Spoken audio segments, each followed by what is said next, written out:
சொற்றுணை வேதியன் சோதிவானவன் பொற்றுணை திருந்தடி பொருந்த கைத்தொழ கற்றுணை பூட்டி ஒரு கடலில் பாய்ச்சினும் நற்றுணையாவது நம சிவாயவேன்னு சொல்லப்பட்டிருக்கு.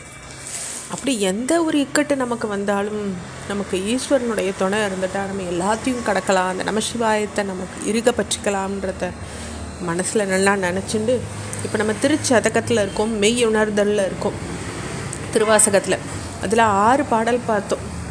அப்போ நீ உன்னை நினச்சி வழுத்தி உன்னை தொழறவா உள்ளத்தில் நீ ஒளிர்ந்துட்டுருக்க, மற்றவா உள்ளத்தில் கள்ளன் போல் மறைஞ்சுட்டுருக்கேன்னு சொன்னார் 6வது பாட்டில்.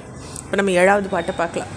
முழுவதும் கண்டவனை படைத்தான் முடிச்சாய்த்து முன்னாள் செழுமலர் கொண்டு எங்கும் தேட அப்பாலன் இப்பால் எம்பிரான் கழுதோடு காட்டிடை நாடகம் ஆடி கதியிலாய் இலையாய் உழுவையின் தோள் உடுத்து உன்மத்தம் மேற்கொண்டு உழி தருமே அப்படின்னர். அப்போ இந்த இடத்துல கண்டவனை அப்படின்றது படைத்தவனை அப்படின்னு பொருளாருது. அதாவது இந்த பொருளை கண்டவன் அப்படின்னாக்கா அதில் அந்த பொருளை உருவாக்கினவன் அப்படின்னு ஒரு அர்த்தம் உண்டு. அப்படி சுவாமியை கண்டவனை படைத்தவனைன்னு அழைக்கிறார்.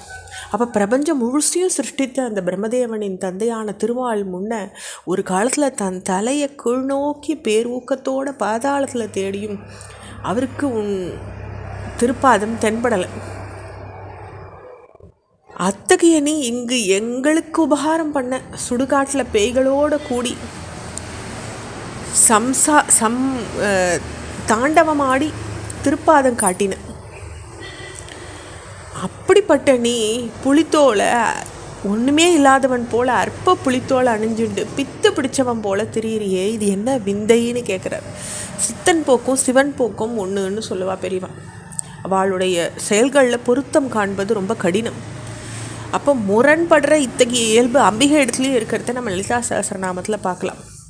அதில் அம்பிகையினுடைய நாமத்தில் 624வது நாமம் குஹ்யான்னு சொல்கிறது. அவளுடைய சொரூபமும் செயலும் யாருக்குமே விளங்காதான். அதே மாதிரி 994வது நாமம் ஆபால கோப வித்திதா அப்படின்ற நாமம்.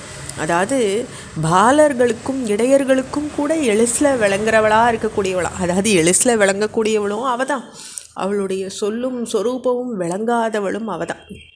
அப்படி 2 விதமாகவும் தேவி இருக்கான்னு நம்மளால் பார்க்க முடியறது. அதையே தான் இங்கே சிவன் போக்கு, சித்தம் போக்கு சிவன் போக்குன்னு சொல்கிற மாதிரி சிவனையும் நம்மளால் உணர்ந்துக்க முடியாது முழுசில். எளிசா பக்தி இருந்தால் உணர்ந்துக்கலாம். ஊழித்தரு காலும் கனலும் புனலோடு மண்ணு விண்ணும் ஈழித்தரு காலம் எக்காலம் வருவது வந்து அதிர்ப்பின் ஊழித்தரு காலத்த உன்னடி ஏன் செய்த வல்வினையை கழித்தரு காலமும் ஆயவை காத்தெம்மை காப்பவனே அப்படிங்கிற. அப்போ சஞ்சரிக்கிற வாயுவும் தீயும் நீரும் மண்ணும் ஆகாசமும் காலாந்தரத்தில் பிரளயத்தில் ஒடுங்கி போயிடும். இதெல்லாம் நிற்காதப்போ சிருஷ்டியையும் பிரளயத்தையும் உண்டு பண்ண வல்ல காலத்தை இறைவா நீ தான் ஆண்டுன்னு இருக்க. என்னுடைய கொடிய வினையை அழிக்கிற மகா காலனா நீ இருக்கணும். வினையும் காலமும் எங்களை பாதிக்காதபடி எங்களை காப்பாற்றணும்னுட்டு உன்னுடைய அருளால ஜீவர்கள் வினையையும் காலத்தையும் கடக்க முடியும்ன்றத இந்த இடத்துல மாணிக்க வாசகர் சொல்கிறார். அடுத்த பாடல்.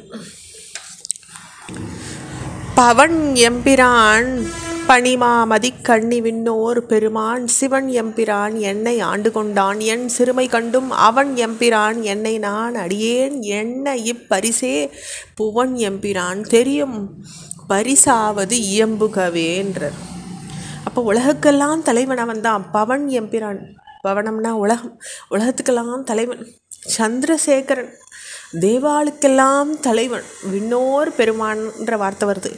அதே மாதிரி மங்களத்தையே உண்டு பண்ணக்கூடியவன், அறிவு பெருவழியாக இருக்கக்கூடியவன், அர்ப்பனான எண்ணையும் தனக்கு சொந்தமாக்கின்னு இருக்கான் சிவன் எம்பிரான். அவன் ஆண்டவனாகவும் நான் அடிமையாகவும் இருக்கிறது வியப்புக்குரிய விஷயம். ஏன்னா அவனுடைய பெருந்தன்மையை நான் அந்த இடத்துல சொல்ல வேண்டியிருக்கு, இல்லைன்னா இது நடக்காது.